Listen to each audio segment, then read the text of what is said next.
It was a crisp Christmas Eve, the stars glittering like diamonds over the snowy peaks of Alaska. Santa Claus and his trusty team of reindeer were making great time, swooping through the skies and delivering joy to the world. The sleigh was piled high with brightly wrapped presents.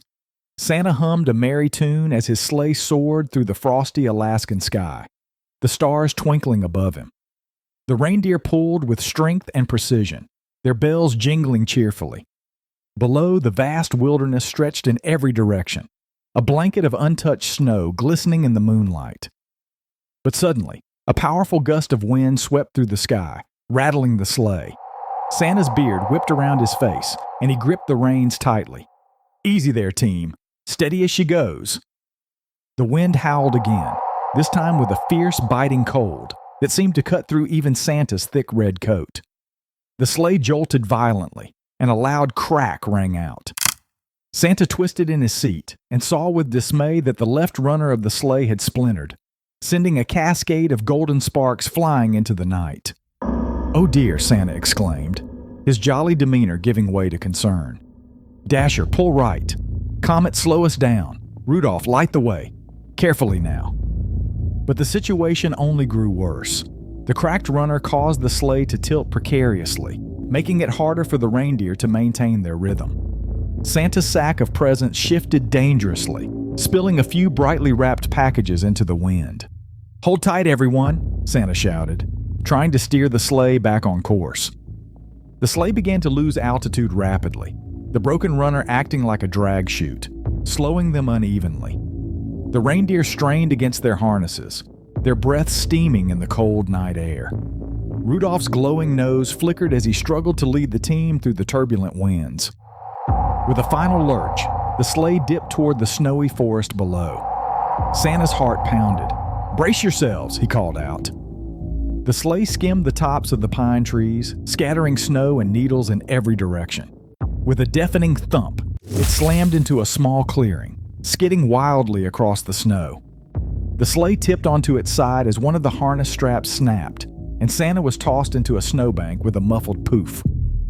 The reindeer landed in a heap, their harnesses tangled. Rudolph let out a sharp cry of pain as he stumbled and collapsed, his front leg bent awkwardly beneath him. Santa scrambled to his feet, brushing snow off his coat and rushing to his beloved reindeer. "Rudolph, are you all right?" Santa asked, his voice filled with worry. Rudolph whimpered softly, his glowing nose dim as he tried to lift his injured leg. "Oh, my boy," Santa murmured, stroking Rudolph's fur gently.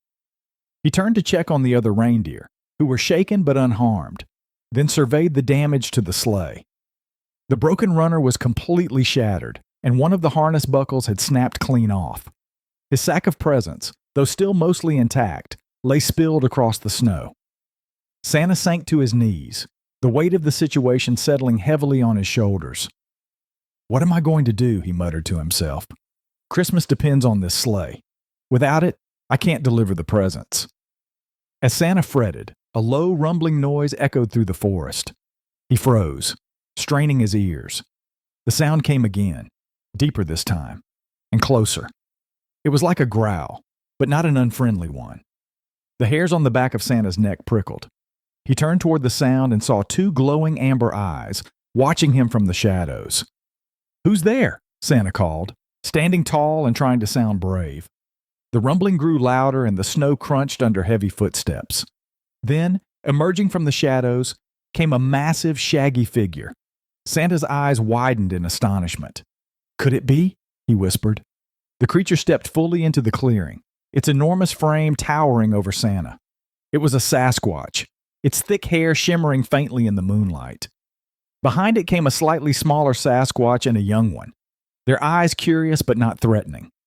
Santa stared in awe, his mouth hanging open. "Well, I'll be jingle-belled," he muttered. "It's really you."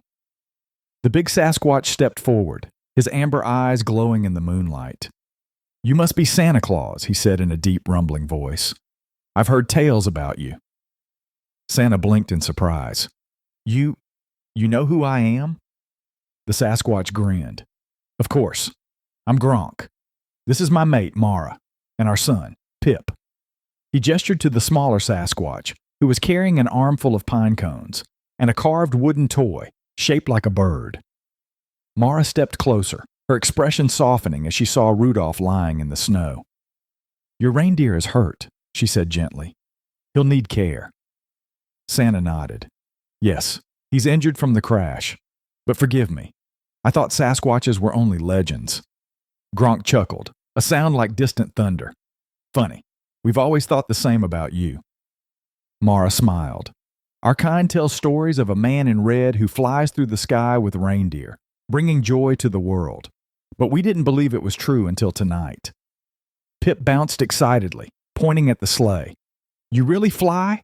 With that?" Santa laughed, his belly shaking. "I do indeed.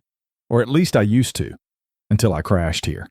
He sighed, gesturing to the broken sleigh. "I don't suppose you'd know how to repair a magical runner." Gronk exchanged a look with Mara.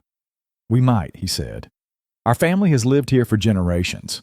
We know the land and its treasures." Santa chuckled, stroking his beard. "You know, when I was much younger, well before I was Santa Claus, I heard tales of great hairy creatures who roamed the wildest parts of the world. Back then, I didn't believe they were real. I thought they were just stories meant to entertain children on long, snowy nights." Pip stepped closer, his eyes wide with interest. Santa continued, warming to his tale. "Once when I was just an apprentice toy maker in the North Pole, I found an old book about mythical creatures. There was a whole chapter about you, describing how you lived in hidden valleys and snowy forests, keeping away from humans. The book said that you were kind, wise, and fiercely protective of your families. But I still wasn't sure if I believed it. After all, I'd never seen a Sasquatch myself. But one night, long before I had reindeer or a sleigh, I was delivering toys on foot to a remote village. It was snowing hard, and the path was treacherous. Suddenly, I slipped and tumbled down a hill. I thought I'd freeze before I got back up. Just as I was losing hope, I saw enormous footprints in the snow leading to a cave.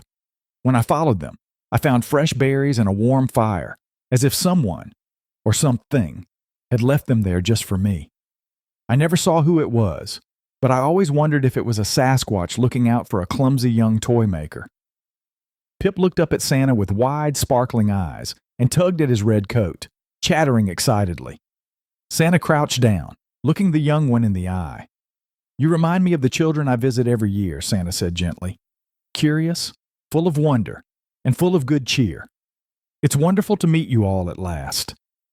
The Sasquatches and Santa shared a warm moment of understanding, their shared histories as legends bringing them closer together. Santa's heart swelled with gratitude. "Thank you, my friends. Together, we'll make sure Christmas is saved." As the family led Santa toward their hidden cave, Pip skipped ahead, tossing snowballs in the air and making little joyful growls. Santa chuckled to himself, marveling at the magic of the moment. Here in the snowy wilderness of Alaska, two legends had finally met, not as myths, but as friends. Santa, the reindeer, and the Sasquatch family walked through the snowy forest until they reached a hidden cave. Inside, it was surprisingly warm, with the flicker of a fire casting long shadows on the walls. The Sasquatches had a workbench covered in tools and an assortment of strange and beautiful objects crafted from wood, stone, and ice. As Santa and the Sasquatch family gathered in the warm glow of the cave, the big Sasquatch, Gronk, studied the broken sleigh runner carefully. His hair glistened with melted snow as he ran a massive hand over the fractured piece, his amber eyes narrowing in concentration. His mate Mara crouched beside Rudolph, whose red nose flickered faintly like a fading lantern. Their son Pip buzzed with energy, darting around the cave and gathering tools from every corner. "This is going to be a challenge," Santa admitted, rubbing his chin thoughtfully. "The sleigh's magic is tied to its parts.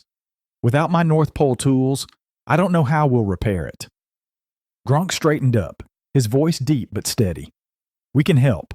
Our family knows these woods and the magic it holds, but we'll need to split up to gather what's needed." Mara nodded and added, "While you and Gronk handle the repairs, I'll stay here with Rudolph. He'll need care before he can fly again." "Thank you, Mara," Santa said, his voice filled with gratitude.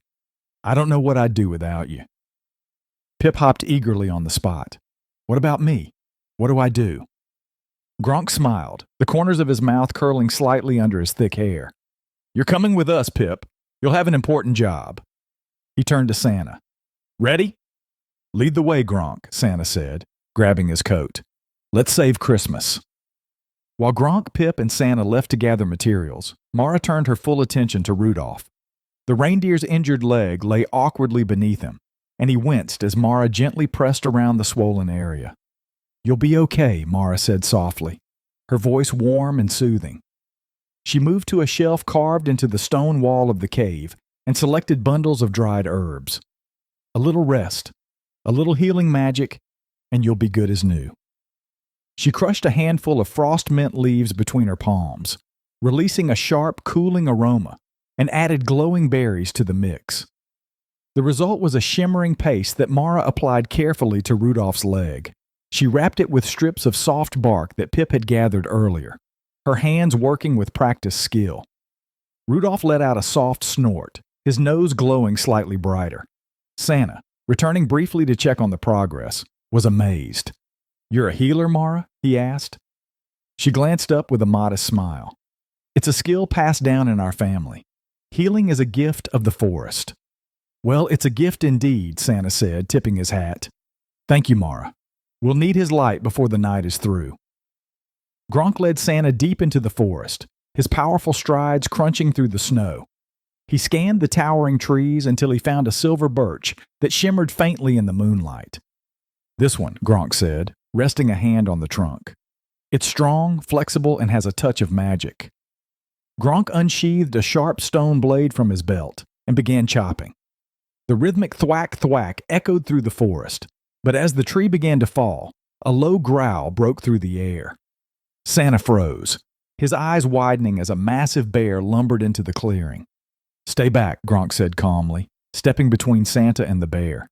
He puffed out his chest and let out a thunderous roar, shaking the branches overhead. The bear hesitated, then backed away slowly, deciding it wasn't worth the challenge. "Impressive," Santa said, his voice filled with admiration. Gronk chuckled. Sometimes size has its advantages. Meanwhile, Pip scurried ahead of Santa to a grove of enchanted trees, their branches dripping with glistening ice shards.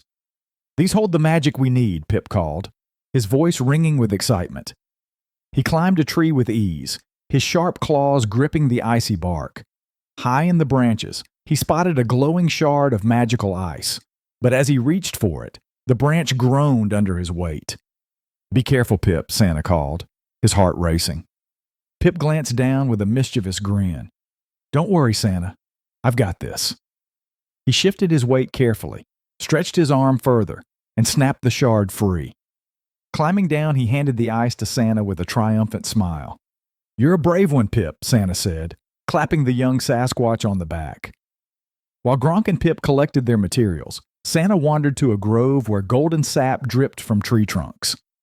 The sap, known in legend as starbinder, was a magical adhesive used to hold enchanted objects together.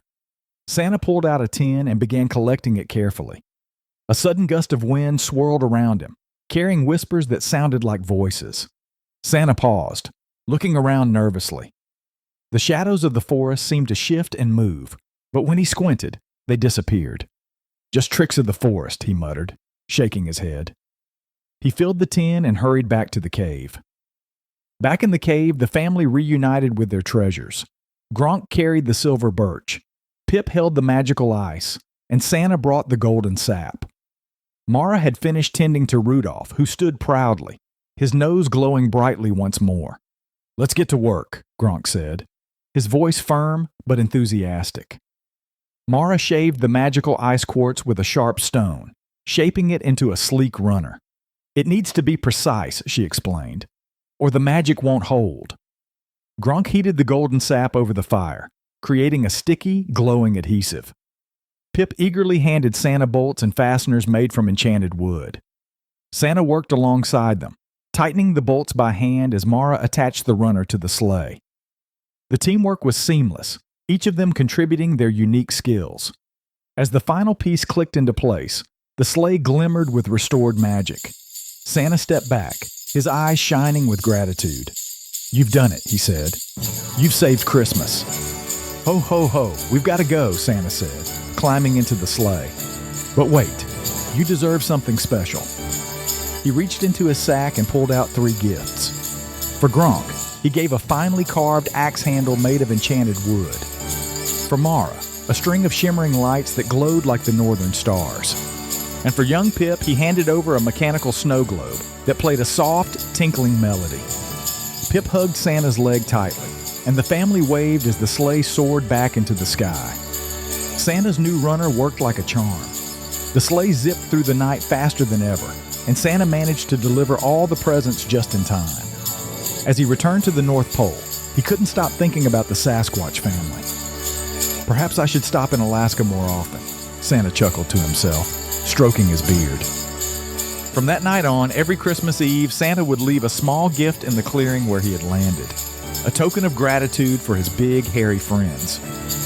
And somewhere deep in the Alaskan wilderness, the Sasquatch family would gather around their fire, sharing stories about the magical night they helped Santa Claus and saved Christmas.